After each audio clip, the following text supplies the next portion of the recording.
second chapter of history is going on. In the previous video, I have explained the topic how do we know about these people.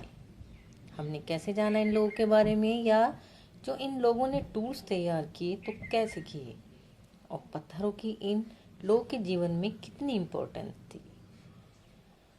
बहुत ज़्यादा importance थी इन लोगों के जीवन में stones की। And now we will discuss the topic finding out about fire. तो इस वीडियो में हम देखेंगे कि जब उन्हें फायर के बारे में पता चला होगा तो उनकी लाइफ कैसे बदली होगी।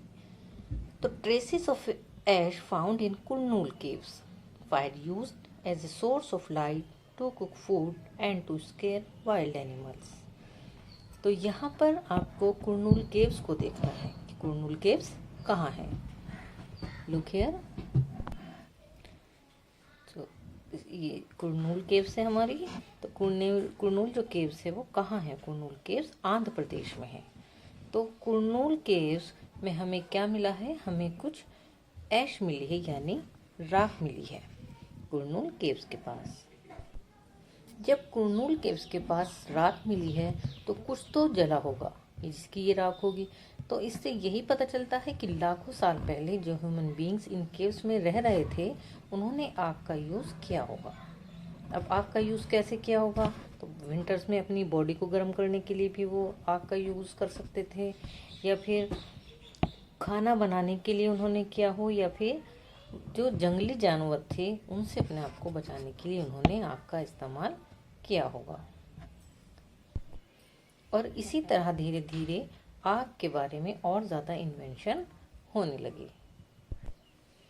A changing environment.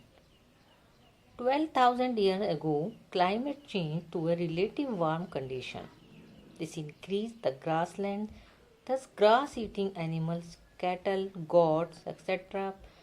People started herding and rearing those animals.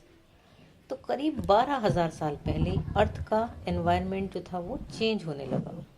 पहले अर्थ का एनवायरनमेंट कंपैरेटिवली काफ़ी ठंडा होता था, लेकिन 12,000 पहले एटमॉस्फेयर में चेंज आया और इसका टेम्परेचर जो है वो थोड़ा वार्म हुआ। और जब वार्म हुआ तो ग्रासेस उगना शुरू हो गई।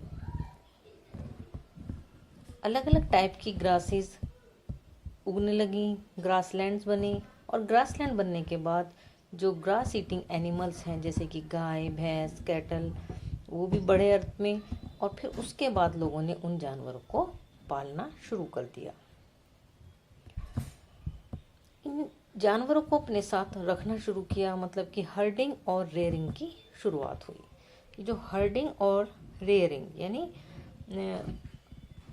हर्डिंग मीन्स जानवरों के झुंड बना के उनको रखना, और रेयरिंग मीन्स यानी छोटे जो जानवर हैं उनको पालकर बड़ा करना। तो इस तरह से हर्डिंग और रेयरिंग की भी शुरुआत हुई। ओके, जब ग्रासेस भी उगने लगी तो क्या हुआ? फिर स्टार्ट ऑफ एग्रीकल्चर की शुरुआत हुई। Grain bearing grasses like wheat, barley, मेज, rice grow naturally in different parts of the world. People learned about them and found them as an easy way to use them as meal. Thus they started to grow crops.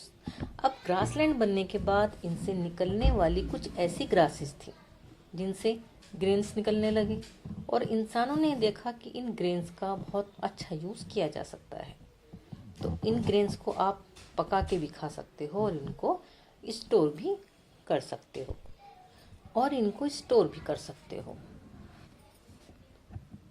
तो ये एक बहुत अच्छी चीज़ थी आगे के लिए। इंसानों को लोग ऐसे ही अलग अलग जगहों पर ग्रेन्स उगाने लगे। तो ग्रेन्स जो बेसिकली उगाए गए थे वो बार्ले, मेज और राइस थे।